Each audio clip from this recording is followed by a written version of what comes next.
Reynolds stepped out of his 1999 Cadillac Eldorado. The driver's seat had been replaced. At one point, he had weighed nearly 400 pounds. Now, he proudly sported a size 38-inch waist. The last time he checked, the scale read 227 pounds. "Seems like I'm stuck there," he mused as he grabbed his briefcase from the passenger seat. He had been at 227 pounds for almost a month. His friends reminded him that muscle weighed more than fat. He was losing inches instead of pounds. The woman who answered the door was a blonde beauty. Her waist-length, straw-colored hair framed a lightly tanned face with blue eyes under expertly tweezed blonde eyebrows. She had a slim nose, pouting lips, and a haughty sneer. Her tailored blouse highlighted her full, round breasts, and her waist looked like she spent hours at the gym. The jeans she wore seemed custom-made for her dimensions. Reynolds disliked Diane Heber on sight, but he reminded himself that a client was a client. He wasn't paid to like them. He was paid to assist them. "Tammy, take Charlotte to her room, please," Diane snapped. "Yes, ma'am," replied a chubby red-headed young woman, grabbing an adorable little girl and scurrying out of the room. Diane pointed to a chair and took the couch for herself, offering no coffee, water, or any other refreshments. "On the phone, you mentioned you think your husband, John Heber, is having an affair," Reynolds said, getting straight to the point. "Yes," Diane replied. After a long moment of silence, Reynolds sighed and pursed his lips in displeasure. "This is where you start talking, Mrs. Heber. Tell me why you have these suspicions," he said. "Oh," Diane said, clearly perturbed. "I thought this was where you'd start asking questions." "Nope," Reynolds said, waiting. "Fine," Diane sighed. "My husband is a doctor at St. Elizabeth Trauma Center. He's a cardiologist. A brilliant man, really. Was doing his residency at only 23. Can you believe that?" Reynolds jotted down Dr. John Hebert's name, occupation, and place of employment. After 49 minutes in Diane Pratt St. Charles Ebert's presence, Reynolds still wasn't sure if Dr. Heber was having an affair. However, he thought he could almost justify it. He also suspected that Diane herself was hiding something. Twice, while they sat in the ornate but uncomfortable living room, her cell phone had buzzed. The first time she glanced at the screen without responding. The second time, she tapped out a response. As Reynolds was hefting himself out of the stiff chair, Diane grabbed her cell phone from the coffee table, preventing him from seeing the screen. As he walked from the living room to the small foyer, he could see her typing a text message. While Reynolds was shutting the front door, he noticed the chubby, red-headed Tammy staring intently at him from the hallway. He smiled at her, but she did not return the smile. He wondered how much of their conversation the short nanny had overheard. In his car, which served as his office, Reynolds reviewed his notes. Dr. John Heber had been born in Degard, Louisiana, graduated from Cabrini Catholic High School at 16, and attended Missouri River State University. He completed his residency at North Lake Hospital in Colfax, Missouri, before returning home to work at St. Elizabeth. Dr. Heber and Diane had met when Diane's mother, Priscilla Orman Pratt, suffered a debilitating stroke. It was Dr. Heber who had saved Mrs. Pratt's life. "About 2 months later, I gave birth to Charlotte, and who should come to my delivery room but John," Diane preened smugly. "So he is not the child's father?" Reynolds stated. "Well, no," Diane replied. "And who is the father?" Reynolds asked after a long moment of silence. "Is that really pertinent?" Diane snapped. "Might be," Reynolds prompted. "The child's father is Brandon Johnson. He was a lawyer who handled my divorce from Greg," Diane said curtly. "Greg has a last name?" Reynolds asked. "St. Charles. What does this have to do with my husband's affair?" Diane shrilled. "Might have everything, might have nothing. Knowing this stuff now saves me the time of digging around for it later," Reynolds replied. Now in his car, Reynolds used his cell phone to look up information. A quick search on Brandon Johnson, formerly of Johnson, Johnson and Lambert Law Firm, revealed that the attorney had been arrested and convicted of attempting to hire someone to kill Diane St. Charles. Reynolds smiled tightly. The hitman had turned state's evidence, and the lawyer was arrested as he handed over $25,000 to the hitman. "Poor bastard," Reynolds said aloud. Reynolds then drove to the St. Elizabeth Parish Trauma Center. In the rear employee parking lot, he spotted Dr. John Hebert's F-150 pickup truck. The Arctic white truck stood out among the luxury automobiles and sports cars in the third row, the row that provided a direct path to the rear doors of the hospital. "Yeah, can't expect doctors to walk too far," Reynolds muttered. The other 7 rows were filled with clunkers, subcompacts, and pickup trucks, the cars of nurses, custodians, and cafeteria workers, the true heartbeat of the hospital. Seeing that Dr. Hebert drove a pickup truck, a working man's vehicle, earned the doctor a grudging nod of respect from Reynolds. He parked in the 5th row and prayed that no one would pull into the spot in the 4th row, which provided an unobstructed view of Dr. Hebert's pickup. The doctor was scheduled to get off at 7 that evening. Reynolds munched on a can of peanuts, a source of good fat. He swished a swallow of water around in his mouth and waited. At 7:24, Dr. John Hebert stepped outside. He was of average height, around 5 feet 8 inches, and starting to get a little thick around the middle. His thick brown hair looked badly in need of a haircut, and the bags under his eyes told a story of exhaustion. Reynolds snapped a couple of pictures of the man. It was clear he didn't have time for a decent haircut. An attractive redhead followed a moment later. She was dressed in scrubs, but the baggy outfit did nothing to hide her large breasts. She turned to say something to an unseen person in the doorway, and Reynolds admired the full bottom in her scrubs. This was a full-figured woman. Dr. Hebert also turned to speak to either the redhead or the unseen person in the doorway. Then, both Dr. Hebert and the redhead walked toward the parking lot. Dr. Hebert got into his pickup truck. The redhead veered toward the 5th row and got into the BMW parked to Reynolds' left. She didn't glance over at the occupant in the Cadillac. Her attention was focused on Dr. Hebert. Reynolds cursed. He'd been watching the attractive, full-figured redhead and had missed Dr. Hebert driving out of the lot. However, he had a hunch and decided to follow the redhead out of the parking lot. She drove to an apartment complex on Garrett Way in Kimball, Louisiana. Sure enough, in the parking lot was Dr. Hebert's pickup truck, unmistakable with its gleaming Arctic white paint job and custom rims. The redhead parked and got out, hurrying up the stairs to apartment 221. Reynolds sat for a moment, then got out and walked over to Dr. Hebert's truck. The truck was empty, and its interior was immaculate.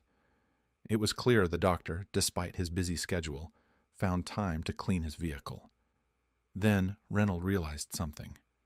Dr. Hebert hadn't waited for the redhead, which meant he had a key to her apartment. The mailbox for apartment 221 was labeled Gramillion. However, Reynolds knew from personal experience that mailboxes often retained the names of previous tenants. He'd been living in his own home for 7 years and still occasionally received mail for the previous owner. Depending on how long the redhead had been living there, the apartment management might not have updated the label yet. Back in his office/car, Reynolds accessed the hospital's website using his cell phone. A search through the doctors revealed a Paul Gramillion, OB/GYN, but the photograph certainly wasn't of a sweet, voluptuous redhead. There was no listing for the nursing staff. A search of the address showed the apartment complex, but again, there was no directory of tenants. "Bingo, B-I-N-G-O," Reynolds said as he looked up the car's license number and found it registered to an Amy Gramillion.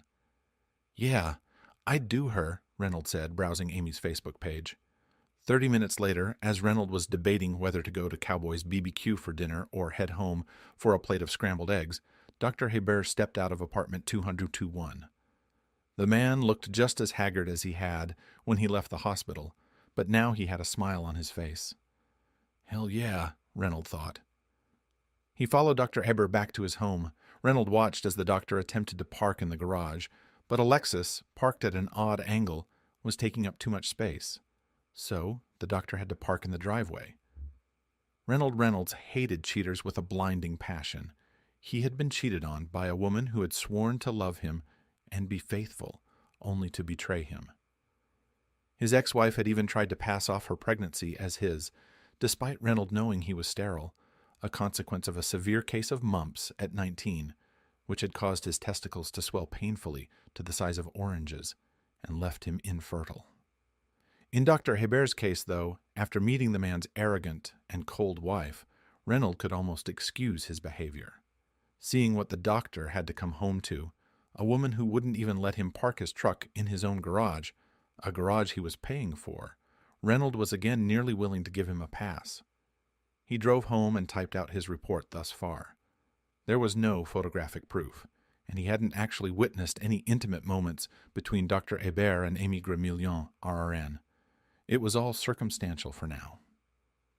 The next morning, Reynolds woke up, shut off his alarm, and struggled out of bed. The mattress still had the rut he had created when he weighed close to 400 pounds. He knew it was time for a new mattress, but had a hard time justifying the expense. $1,200 for a slab of foam rubber? Reynolds thought, shaking his head as he began his morning exercises. Dr. Hebert drove straight from home to the hospital. Since security was tight in and around the hospital, Reynolds didn't attempt to gain entry. He noticed that Dr. Hebert entered through the rear door, only after typing in a passcode on a keypad. At 11:30, Reynolds watched as Dr. Hebert got into his truck and left the parking lot. He shrugged and followed the doctor to another apartment complex. This time, the doctor didn't have a key, but knocked on the door of apartment 4E. A cute blonde opened the door and smiled happily. They disappeared into the dark interior. The apartment complex's mailbox terminal revealed that apartment 4E was rented to a P. Lee.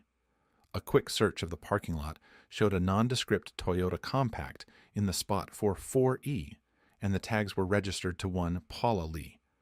Paula's Facebook page disclosed that she was a dancer at the Dead End. Her high school graduation photograph was proudly displayed on her page, and Reynolds couldn't help but smile at the cute blonde beaming happily, a mortarboard firmly on her head. 20 minutes later, the door swung open, revealing the scene, Reynolds capturing a photograph of the doctor and Paula locked in an embrace. They shared a kiss, which Reynolds promptly captured on film. "Man's got good taste," Reynolds muttered to himself. 7 days passed, finding Reynolds once again seated uncomfortably as Diane reviewed his report with stoic scrutiny. Her face twisted into a sneer. "What? There are no pictures of them doing anything other than kissing," she snapped. "Ma'am, I've documented their times of entry and departure. Unless he performed CPR during his 4 visits to Amy's or had lunch with Paula twice, it's likely they were engaged in more intimate activities," Reynolds replied. "I don't have photographs, but 2 of Amy's colleagues hinted their relationship wasn't strictly professional, and Paula's roommate confirmed Paula was having an affair with the married doctor." "But this is nearly worthless if I'm going to escape the damn prenup," Diane snapped. "Ma'am, I've provided you with everything legally obtainable," Reynolds insisted. "I'm not breaking into Amy's or Paula's apartments to photograph them in compromising positions." I adjusted some expressions for clarity and flow while keeping the essence of the original text intact. Let me know if there's anything else you'd like to tweak. "Oh, is that extra or something?" Diane asked hopefully. "No, it's not extra, it's illegal," Reynolds stated.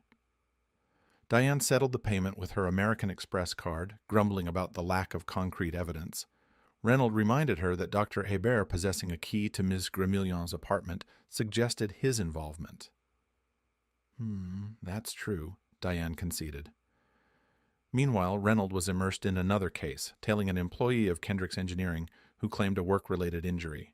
The radio played in the background, providing ambient noise until a broadcast from KULD, the University of Louisiana at DeGard's radio station, caught his attention. Reynolds sat up abruptly, staring at the radio in disbelief. Neighbors of Amy Gramillion said that they heard loud screams coming from the apartment. When the police arrived, they had to break in. There, they found the nurse dead from blunt force trauma." The name triggered a memory for Reynolds, Diane Pratt, St. Charles. Hebert, whose Facebook page once displayed a photograph of her as the high school softball team captain, a striking blonde. The photograph captured Diane Pratt hitting the game-tying home run in the 8th inning. Reynolds swiftly snapped a series of pictures as his target changed a flat tire on his car. The image of the man effortlessly lifting the heavy tire into the trunk contradicted his claim of a severe back injury. "Hey, why are you taking my picture, huh?" the man demanded. "Huh? Your picture? Shit. Taking pictures of your car," Reynolds replied. He stepped out of his vehicle and approached the 1978 Chevy Impala, pointing to the rear seat. "Lost my cherry in the back of a 77, just like this. Mine was this god-awful green," Reynolds reminisced with a smile. "Had cloth seats, just like those." "Yeah?" the man grinned, glancing at the spacious back seat of his car. "Yeah, traded it in for my caddy there, but damn. Man, wish I'd kept that Chevy, huh?" Reynolds chuckled. "Man, me and Terry Carmen. Let me tell you, that girl liked to have some fun in bed." "Heard that," the man chuckled in response. "Hey, why not fix things up here, shoot a little pool, have a beer?" Reynolds suggested, gesturing toward the bar they stood in front of. "First round's on me, huh?" "Nah, man. Gotta get home. Old lady's hollering at me about everything," the man replied. "Maybe tomorrow, huh?" "Don't know if I'll be free," Reynolds sighed. "Might have to head offshore if that idiot Allen calls in sick again." "You know what? Maybe that lady can keep me company," the man joked, and the newfound buddies headed into the bar. "Hey, Frankie, thought you were taking off," the bartender called out. "2 drafts, please," Reynolds ordered. Over the next 3 hours, as Reynolds and Frankie drank and talked, Reynolds managed to snap photos of Frankie bending over to shoot pool, and a few shots of him dancing with a rather rugged-looking woman at the bar. The woman claimed to be 32, but even with layers of makeup, she appeared to be in her late 50s or early 60s. "Damn, sweetheart, get some sun, huh?" Reynolds thought to himself as he politely declined her offer to dance. Back in his office, Reynolds swiftly typed up his report, meticulously attaching numerous photographs before saving the file. He then dialed Brittany Richards, the HR manager of Kendrick's Engineering, securing an appointment for the following morning. That night, Performance 12 News aired the grim details of Amy Gramillion's murder. According to neighbors, chilling screams and thuds emanated from the nurse's apartment, prompting a 911 call and subsequent police entry into the locked premises. "It is the policy of Performance 12 News to report the facts and avoid speculation," the newscaster stated solemnly. "At this time, Kimball police have disclosed Miss Gramillion sustained head and body injuries from unidentified assailants. No suspects have been identified if you have any information." The next morning brought no new leads as Reynolds tuned into the Performance 12 broadcast. During the weather segment, Vio Coyne gracefully demonstrated stretches while discussing potential Gulf turbulence and the likelihood of thundershowers later in the day. Reynolds shook his head with a smile as V playfully interacted with Thomas Kowalski, the Performance 12 sportscaster. Their banter lightened the mood before Thomas shifted to discussing an upcoming ULD softball game slated for the afternoon. "And in Pinocque this evening, the Pinocque drag racing season is officially underway," Thomas announced. "Ooh, I love drag races," Vio Coyne smirked at the camera, her low-cut top hinting at a daring reveal. "They drive hard." "Yes, they do," Thomas agreed. "My wife, Mary, had the pleasure of being with drag racing brothers Davy and Chad Theriot. Let's check it out." The footage displayed a petite woman cautiously entering a long, sleek dragster. She donned a full-face helmet, waved to the camera, and then Chad and Davy guided the racer to the starting line. "Damn, Mary!" Thomas exclaimed as Mary revved the engine, causing the rear wheels to blaze up in flames. "What?" V teased. "She does that all the time, doesn't she?" "Yeah, dropping the kids off at school," Cheryl Goodwin, the female anchor, chimed in. "Hey, Thomas, won't let her drive the minivan anymore, huh?" Reynolds chuckled as he watched the broadcast. Thomas and Mary Kowalski were parents to 5 children, who often joined Channel 12 activities. Thomas frequently mentioned his family during broadcasts. The lights cycled through their sequence, and Mary accelerated just before the green light flashed. The roar of a powerful engine filled the air as Mary sped towards the finish line. "I want to do that again," Mary exclaimed for the camera as she climbed out of the racer. "No, ma'am," Thomas quipped to the studio camera. Laughter filled the studio before the anchors returned to recap the morning's headlines. Brittany Richards expressed gratitude to Reynolds for his report and photographs. Reynolds received his payment, which was promptly transferred to his account, and they shook hands. "To be honest, I was hoping you wouldn't find anything," Brittany admitted. "They just had a baby." "Didn't stop Frankie from disappearing into the back with that bar girl," Reynolds mused as he left the building. That evening's broadcasts offered no new information on Amy Gramillion's murder. A hospital spokesperson spoke warmly about Amy's contributions and how much she would be missed. "I never hear anyone say, 'God, she was a bitch. Glad she's gone,'" Reynolds stated flatly. "Of course, there might be one or two who say that about me, huh?" He chuckled, thinking of Frankie Brown, the Kendricks Engineering employee who was about to discover he'd been caught attempting insurance fraud. 3 days later, Reynolds sat on his couch, anticipating the next phone call. He'd learned early on to prioritize essentials when the checks came in, saving whatever was left after the bills were paid. He never knew when the next case would arise. Suddenly, Paula Lee's high school graduation photo flashed onto the screen. The nude body of Paula Lee, a 19-year-old resident of DeGarde, Louisiana, was discovered by her roommate this morning. Chelsea Duhan, a newscaster for Performance 12 News, reported. Behind her, the camera captured the exterior of an apartment complex with several police cars, 2 ambulances, and the medical examiner's van. "Holy shit," Reynolds gasped as the camera switched to show a gurney being wheeled out of the apartment. Even from a distance, Reynolds could see the sheet beginning to show splotches of pink, where the victim's blood was seeping through. He asked. Lee was an employee of the Dead End Lounge in DeGarde. Chelsea continued narrating as the gurney descended slowly from the second story of the apartment building. In the doorway stood a young woman, grief palpable even from a distance. A police officer spoke with her, but she simply shook her head in disbelief. A subsequent broadcast revealed that Miss Lee had been brutally and mercilessly stabbed to death. The force of the final blow was so severe that the knife had lodged in her skull. Adding to the sensationalism, the fact that the victim had been nude at the time of the murder was highlighted during the broadcast. It was also emphasized that Paula Lee worked as a dancer at the Dead End Lounge in DeGarde, Louisiana. "Most stabbings are crimes of passion," Chief Bob Chastain of the DeGarde Police Department explained to Cheryl Goodwin. The medical examiner confirmed 29 stab wounds to Paula's body and head, the newscaster reported. Reynolds shivered. It almost seemed as if Cheryl Goodwin took a grim satisfaction in reporting on the horrific crime. Reynolds dialed the tip hotline and informed the busy-sounding woman that he had potential information regarding both the Gramillion and Lee murders. After a brief hold, the call abruptly disconnected. Gathering his notes from the Heber investigation, Reynolds prepared for his visit to the DeGarde Police Department the following morning. That evening, he enjoyed a date with Heather Arnault, a young mother of 2 boys. The date went smoothly. Heather, 23 years old and never married, was candid about being the mother to a 4-year-old and a 2-year-old, each from different fathers.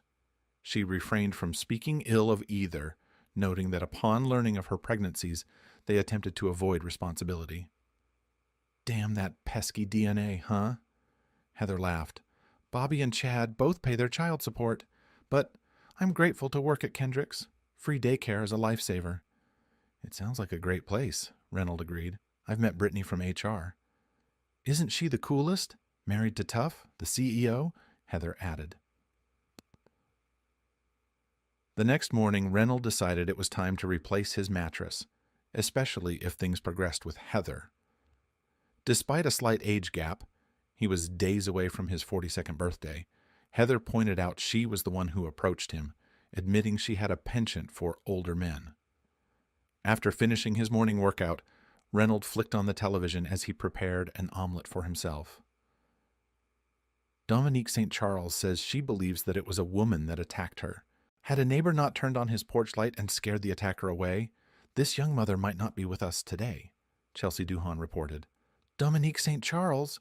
As in Greg St. Charles' wife? Reynolds questioned aloud to the television. A quick search on his phone confirmed that Dominique St. Charles was indeed married to Greg St. Charles and was the mother of his 1-year-old twin girls. Okay, that's just too many coincidences, Reynolds muttered, losing his appetite and skipping breakfast. While Reynolds spoke with Officer Don Sanders of the DeGard Police Department, Tammy Chopin was getting ready to do laundry in the Hebert household. Charlotte, still in diapers, meant Mrs. Sibois. Hebert insisted on cloth diapers over disposable, convinced they were better for her child. Well, yeah, ain't her washing them, Tammy grumbled. She eyed the Lexus in the garage, fighting the urge to accidentally scratch the paint. Mrs. Hebert rarely drove anywhere except to Babbage's, Abdul's department stores, or the Hardington Acres Country Club. Any errands were left to Tammy, grocery shopping, doctor's appointments for Charlotte, and handling any dry cleaning for Dr. Hebert. Opening the washing machine, Tammy discovered some of Mrs. Hebert's clothes inside, including a blouse clearly labeled "Dry Clean Only." She frowned disapprovingly. Well, that's ruined, she muttered, but carefully hung the blouse on a hanger. The slacks, socks, and undergarments she tossed into the dryer. Next, Tammy dumped the soiled diapers into the washer, added detergent, and started the cycle. 30 minutes later, Tammy showed Police Officer Leanne Pyle the blouse hanging to dry. It was Leanne who noticed the baseball bat stuffed behind the washing machine. In the kitchen, Sergeant Stan Monroe gestured towards the rack of knives. Mrs. Hebert, it looks like one's missing. Any idea? He inquired. Jesus, ask Tammy, Diane snapped. I hardly come in here. I don't know, ma'am, Tammy replied nervously. It was there on Tuesday. Remember, Mrs. Hebert? That's when I made those stuffed pork chops? The ones you overcooked? Yes, no, wait. That was Wednesday, wasn't it? Diane retorted, distracted. Charlotte's fussing about something. Oh, I get her, Tammy squeaked, hastily retreating from the kitchen. Maplewood handles, Sergeant Stan mused, examining the knives in the block. We need crime scene techs out here, Leanne said into her shoulder radio. We've got a blouse and a bat. Someone tipped off Performance 12 News, prompting a rapid response from their crew to the Hebert home. The station aired footage of Diane Hebert being escorted from her home in handcuffs. She shouted at the television camera, the arresting officers, and even her child's nanny. Most of her words had to be bleeped out, making for sensational broadcasting. Eric Green from Johnson and Lambert was hired as Diane's attorney. Her parents were footing the bill. John Hebert had refused, having already paid a private investigator to follow her, which she discovered. He reminded her she should use her own credit card for such endeavors next time. It's all circumstantial, Eric Green assured Diane. The evidence the state has against you is circumstantial. They can't place you at the scene of the crimes, and so far, there are no eyewitnesses. No why, genius? Because I didn't do it, Diane snapped. But the baseball bat behind your washing machine had Amy Gramillion's blood on it, Eric countered, ticking off points on his fingers. The blouse in the washing machine had splatters of Paula Lee's blood, and the knife embedded in her skull matches the slot in your knife rack. Maybe my husband did it, Diane suggested.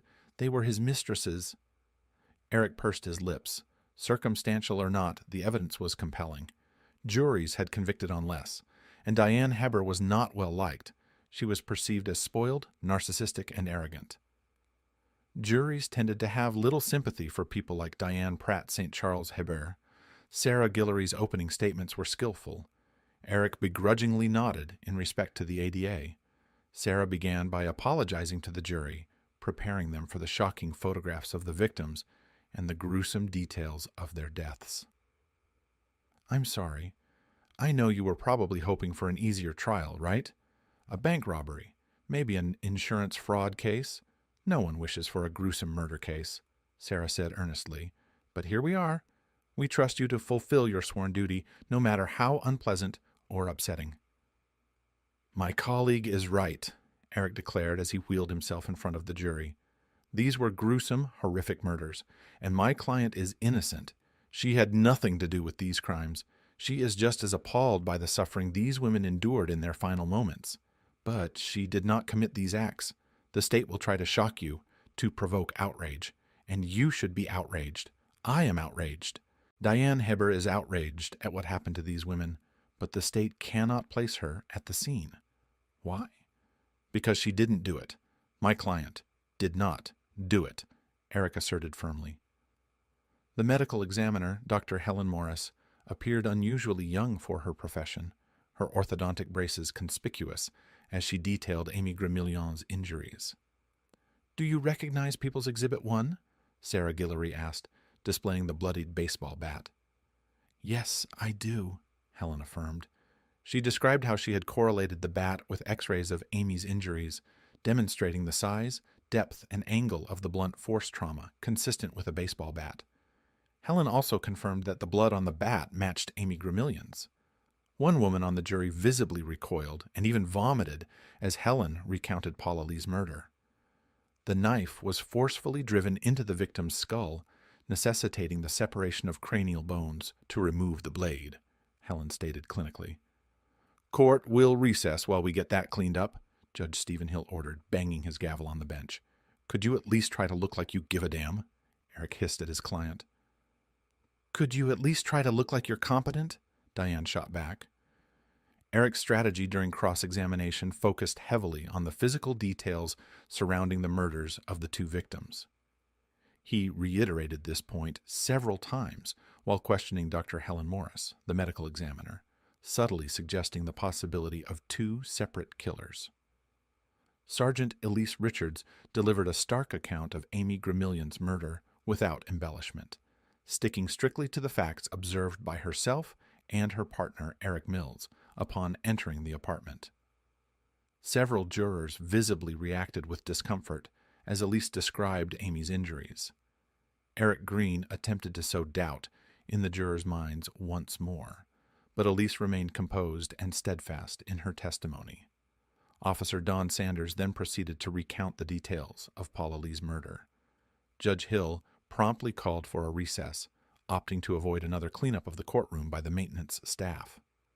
Juror number 5, 6, 8, 9, 11, and 12 are ready to convict right now, Amy Trahan, one of Eric Green's colleagues, whispered. 2 and 3 look like they could go either way. Okay, focus on 2 and 3, Eric replied, strategizing how to sway their opinions. On the 4th day of the trial, Sarah Guillory called Greg St. Charles to the stand. Eric noticed Diane stiffen visibly. Greg, meanwhile, kept glancing over Diane's shoulder towards a frail redhead. His demeanor suggested he was the one under scrutiny. Moments later, Greg began to unravel on the stand. He confessed to an affair with Diane that had started 2 months before his wife Dominique gave birth to their twin girls, Jenica and Jessica. "You son of a bitch," Dominique screeched. "How could you? I was sick with our babies." "I know," Greg sobbed uncontrollably. "You were so sick. The doctor had you on bed rest. I'm so sorry, Dominique. I was weak. I'm so sorry. I'm so sorry." I almost died," Dominique wailed. "I know," Greg cried out in anguish. "Now I wish I had died," Dominique collapsed. "No. Oh no, sweetheart. Don't say that," Greg pleaded. Eric questioned Greg if he could have been the one to attack his wife, suggesting that removing Dominique would allow him to rekindle his relationship with his former love, Diane Heber. "After all, you were married to her once," Eric suggested. "Hey, Diane, for interesting time in bed to be a reward, it has to be rewarding," Greg said to Diane. "It can't be you lying there like a corpse. It can't be you saying, 'Hurry up, my show's about to start.'" Greg was excused, and Sarah then called Dominique St. Charles to the stand. Dominique glared at Diane with raw hatred. Diane smirked. It had been all too easy to lure Greg into her bed. Ever since that first encounter, he seemed addicted to her. She possessed countless text messages from Greg, pleading for another rendezvous. The jurors caught Diane's sneer of contempt. Sarah Guillory recounted the details of the attack. Dominique hadn't seen her assailant's face. It was too dark. Then, Mrs. St. Charles, how do you know it was a woman? Sarah asked, her gaze directed at Diane. "'Cause men don't wear high heels," Dominique replied firmly. On the 6th day, the state concluded its case, and Judge Hill adjourned the trial until the following day. In a conference room at Johnson and Lambert, Eric, Diane, Amy Trahan, Priscilla Pratt, and Dr. John Heber gathered. "Doctor, please, I really think your testimony could help Diane's case," Eric implored. "It wouldn't be in her defense," Dr. Heber retorted bitterly. "She had every right to have an affair. You were with those little tramps," Priscilla snapped at him. "Sir, I understand losing Amy Gramillion and Paula Lee was hard, but—" Eric attempted to interject. "Hey, Diane, you know why I was seeing them. They like to have fun in bed," John sneered. "I'm not an easy girl like them," Diane shot back angrily. No, you are not. Hell, you're barely a woman. How could you be an easy girl like them?" John's words cut sharply across the room. "Your boyfriend Greg said it best. In order for interesting time in bed to be a reward, it has to be rewarding." Beautiful. Couldn't have said it better myself. Amy never told me she wasn't in the mood. Paula never said she was tired after sitting on her ass all day, while the nanny took care of her daughter. Meanwhile, Charlotte calls Tammy Mommy at least once a day, but you never noticed, did you? John opened his briefcase and tossed a manila envelope to Washington ward Diane, who glared at him. "In there? Pictures of what you and your friends did on your girls-only trip to New Orleans," John revealed. Diane gasped at the implication. Eric took the envelope, glanced at a few photographs, then nodded and returned them to the envelope. "I had planned on getting a divorce, bouncing you out on your ass," John continued bitterly. "Then, next thing I know, Amy's dead. Then Paula." "My ass is not fat, but have you looked at yours lately?" Diane retorted sharply. "No, Mr. Green, I really would not advise you to put me on that stand," John said, standing up. "But if they're looking for someone to insert the needles into her arm, I'll volunteer, free of charge." Eric's defense was meticulous and strategic. He presented his own expert witness who testified that the physical characteristics of the killer or killers, deduced from the angles of the baseball bat strikes and knife wounds, suggested they were 3 to 4 inches shorter than Diane Heber. Sarah found herself unable to undermine the expert's testimony, knowing Dr. Lloyd Lawless's reputable credentials from previous cases she had handled. Despite her efforts, she could not dispute his expertise. Reynolds was called to testify next. All right. He recounted being hired by Diane Heber and detailed his surveillance findings on Dr. Heber. Reynolds confirmed Dr. Heber's visits to Amy Gramillion's apartment and his lunchtime visits to Paula Lee's apartment, supported by photographic evidence presented to the jurors. Sarah conducted a cross-examination to clarify details, but refrained from challenging Reynolds's credibility, knowing him to be reputable from their previous encounters in cases involving insurance fraud. Despite Eric's advice against it, Diane Heber took the stand. Eric posed gentle questions, aiming to portray her in a more sympathetic light before the jurors. Diane's arrogance and haughty demeanor were unmistakable as she maintained her innocence, yet expressed no remorse for what she deemed as deserved outcomes for the two victims. Sarah Guillory, after Diane's testimony, stood confidently and announced to the jurors, "No questions." Following the closing arguments from both legal teams and the judge's instructions, the jury deliberated. Within 20 minutes, they returned with their verdict. "We, the jury, find Diane Pratt, St. Charles Heber, guilty of murder in the first degree," the foreman began reading aloud. Diane was visibly shocked. Her mother reacted with a gasp, a grunt, and a hand clutching her chest. Judge Stephen Hill banged his gavel to restore order as Eric Green hung his head in resignation while the foreman continued to read the verdict. "But I didn't do it," Diane screamed out to the jury. "I didn't kill those women." Meanwhile, in a different setting, Tammy Chopin praised Charlotte for successfully using the potty like a big girl. She rewarded her with animal crackers and a sippy cup of apple juice. "Come on, tell Daddy what a big girl you are," Tammy coaxed as Dr. John Heber entered the living room. "I went poo-poo," Charlotte proudly declared. She went poo-poo in the potty, not in her diaper, Tammy explained. Oh, that's my big girl. Yes, you are, John praised warmly. I've got something to show you later. Tammy smiled up at him. I'll show you later, okay? The night after Diane had been found guilty, John sat in his home office, lost in thought. Tammy entered to inform him that Charlotte was now asleep. That, about Miss Diane, Tammy started hesitantly. When John looked up, Tammy kissed him, a kiss filled with a passion and intensity that Diane had never shown. It was a kiss that spoke of love and fidelity, contrasting sharply with Diane's betrayals. I know I'm not pretty like those girls, Tammy whispered, but I love you with all my heart, and I'll never cheat on you like Miss Diane did. From that night onward, Tammy remained in John's bed.